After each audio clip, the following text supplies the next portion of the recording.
கலியுகத் தெய்வமே கந்தனுக்கு மூத்தோனே மூஷிக வாகனனே மூலப்பொருளோனே ஸ்கந்த குரு கவசத்தைக் கலிதோஷம் நீங்கிடவே திருவடியின் திருவருளால் செப்புகிறேன் காத்தருள்வாய்.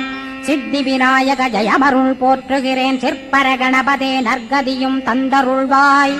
கணபதி தாளினையைக் கருத்தினில் வைத்திட்டேன் அச்சம் தீர்த்தென்னை ரட்சித்திடுவீரே. ஸ்கந்தாசரணம் ஸ்கந்தாசரணம் சரவண பவகுகாசரணம் சரணம் குருகுகாசரணம் குருபராசரணம் சரணம் அடைந்திட்டேன் கந்தாசரணம். தன்னைத்தான் அறிந்து நான் தன்மயமாகிடவே ஸ்கந்தகிரி குருநாதா தந்திடுவீர் ஞானமுமே. தத்தகிரி குருநாதா வந்திடுவீர் வந்திடுவீர் அவதூத சத்குருவாய் ஆண்டவனே வந்திடுவீர். அன்புருவாய் வந்தென்னை ஆட்கொண்ட குருபரனே அறம்பொருள் இன்பம் வீடுமே தந்தருள்